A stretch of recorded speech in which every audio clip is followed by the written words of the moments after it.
আসসালামু আলাইকুম। তো আশা করি সবাই ভালো আছেন। গত ভিডিওতে আমরা আলোচনা করছিলাম যে অ্যামাজন কি এবং অ্যামাজন থার্ড পার্টি সেলারে কি ধরনের বিজনেস মডেল হয়ে থাকে সেটা আমি একটু দেখিয়েছিলাম। তো এই ভিডিওগুলো অ্যাকচুয়ালি বিগিনারদের জন্য, যারা অ্যামাজন নিয়ে স্টাডি করতেছেন বা অ্যামাজন শিখতে চাচ্ছেন যে অ্যামাজন কীভাবে কাজ করে, অ্যামাজনে কি ধরনের কাজ হয়ে থাকে। অ্যাকচুয়ালি ভিডিওটা তাদের জন্য, সহজ কথা বলতে গেলে বিগিনারদের জন্য। আর অলরেডি যারা মোটামুটি স্টাডি করে ফেলছেন, অনেক কিছুই জানেন বা আরও অ্যাডভান্স লেভেলে কিছু জানতে যাচ্ছেন, তাদের জন্য আমার বেশ কিছু ভিডিও কিন্তু আমার ইউটিউব চ্যানেলে পাবলিশ করা আছে অলরেডি। এই যে দেখুন, বিশেষ করে আমরা জানি যে অ্যামাজন প্রোডাক্ট রিসার্চ একটা ভাইটাল একটা রোল প্লে করে বিজনেসের জন্য।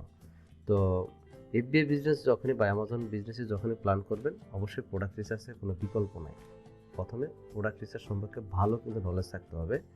আপনারা চাইলে কি এই প্রোডাক্ট রিসার্চের ফুল ভিডিওগুলো কিন্তু আমি এখানে ফ্রিতে দিয়েছি। এগুলো লাইভ ক্লাসের ভিডিও। আমার এখানে লাইভ ক্লাস ছিল, সেই ক্লাসগুলোর ভিডিও দিয়েছি। কিওয়ার্ড রিসার্চ কীভাবে করতে হয় ম্যানুয়ালি পেড টুলের মাধ্যমে সেগুলো দেখিয়েছি। তারপর লিস্টিং কীভাবে করবেন, ভেরিয়েশন লিস্টিং কীভাবে করবেন, সব দেখিয়েছি। প্লাস তারপরে হচ্ছে কি, আমি আমার একটা স্টুডেন্ট অলরেডি ইউকে মার্কেট থেকে সে কিন্তু ইনকাম করতেছে, এবং কেমন ইনকাম করতেছে, কী পরিমাণ প্রফিট করতেছে, সব কিছু কিন্তু আমি এই ভিডিওতে শেয়ার করছি। আপনারা চাইলে এই ভিডিওটাও দেখতে পারেন। যাই হোক, আমরা আমাদের টপিকে চলে যাই। যেমন গত ক্লাসে বলছিলাম যে আমাদের যে থার্ড পার্টি সেলারে এই মডেলগুলো কাজ হয়ে থাকে। তো কি আমাজন এফবিএ প্রাইভেট লেভেল, FBM, FBA wholesale, online advertise আর হচ্ছে dropshipping. What is Amazon FBA? Amazon FBA মানে হচ্ছে ফুলফিলমেন্ট বাই অ্যামাজন। তো এটা কি ফুলফিলমেন্ট বাই অ্যামাজন, সেটা কি একটু যদি আমি ডিটেল বলি, সেটা হচ্ছে ধরুন আমরা প্রোডাক্ট রিসার্চ করে সোর্সিং করে অ্যামাজন ওয়্যার হাউসে, সেটা ইউএসএ হতে পারে, ইউকে হতে পারে বা ইউরোপের যে কোনো কান্ট্রি হতে পারে, এই ওয়্যার হাউসে আমরা প্রোডাক্টটা শিপমেন্ট করে এখানে পাঠিয়েছি ওয়্যার হাউসে।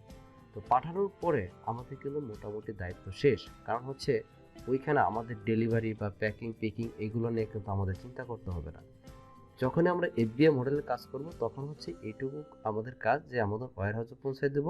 অ্যামাজন নিজ দায়িত্বে এই প্রোডাক্টগুলো আপনার কাস্টমার যখন অর্ডার করবে, কাস্টমার বাসা পর্যন্ত ডেলিভারি দেওয়ার টোটাল রেসপন্সিবিলিটি কার? এটা হচ্ছে অ্যামাজনের। এই যে টোটাল প্রসেসগুলো করলো, পিকিং করা, প্যাকিং করা, তারপর হচ্ছে শিপিং করা, এই টোটাল কাজগুলো কে করলো? অ্যামাজন করলো। তো যদি এই কাজের বিনিময়ে তাকে আমরা একটা এফবিএ ফ্রি দিচ্ছি, সেটা এফবিএ ফ্রি কি বা কীভাবে কাজ, সেটা আমি অন্য একটা ভিডিওতে আলোচনা করব। এফবিএ ফ্রি নিচ্ছে, এই জন্য কী করছে, টোটাল রেসপন্সিবিলিটি কি অ্যামাজন নিচ্ছে এবং কি কাস্টমারকে ডেলিভারি করে দিচ্ছে। এই টোটাল প্রসেসটা হচ্ছে কি ফুলফিলমেন্ট বাই অ্যামাজন, কারণ এই ফুলফিলমেন্ট প্রসেসটা কমপ্লিট করলো কি অ্যামাজন, এই জন্য বলা হচ্ছে ফুলফিলমেন্ট বাই অ্যামাজন। আচ্ছা, এখন তারপরে আসি, what is Amazon private level? যখনই আমরা অ্যামাজন বিজনেসের কথা শুনি, যে এখানে প্রাইভেট লেভেল, ব্র্যান্ড বিল্ডিং, এই ধরনের কথাবার্তা আমরা শুনে থাকি।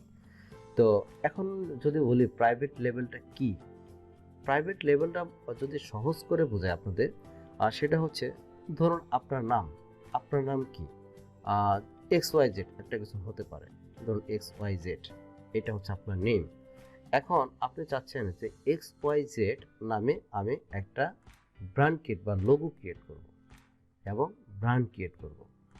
এখন XYZ নামে আপনি একটা ব্র্যান্ড ক্রিয়েট করলেন, প্লাস হচ্ছে সেটা নামে একটা লোগো ক্রিয়েট করলেন, দ্যাট মিনস সেটাকে বলা হচ্ছে প্রাইভেট লেভেল।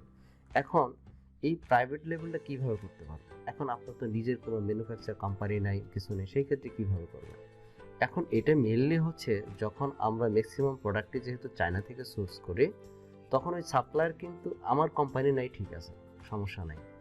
আমি ওই সাপ্লায়ার কাছ থেকে যখন প্রোডাক্টগুলো নিব, সেটা 200 কোয়ান্টিটি হোক, 500 কোয়ান্টিটি হোক বা 1000 কোয়ান্টিটি হোক, যে অ্যামাউন্টই হোক না কেন, তখন ওই সাপ্লায়ারকে আমরা এই আমাদের লোগো, আমাদের ব্র্যান্ড নেমগুলো দিয়ে থাকি।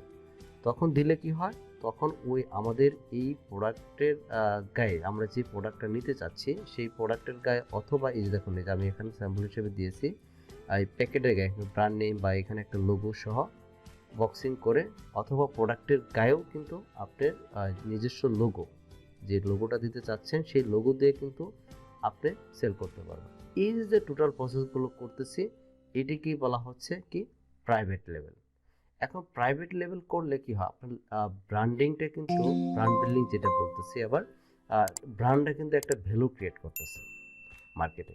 এখন যখন আপনি প্রাইভেট লেভেল করবেন, ব্র্যান্ড যখন ভ্যালু ক্রিয়েট করবেন, সেই ক্ষেত্রে আবার কিছু অনেক কিন্তু সুবিধা আছে। যখন আপনার ব্র্যান্ড আস্তে আস্তে বড় হবে, তো এইখানে কি কি ধরনের সুবিধা হবে যখন প্রাইভেট লেভেলিং করবেন, এই বিষয়টা নিয়ে আমি পরবর্তী অন্য কোনো একটা ভিডিওতে আলোচনা করব।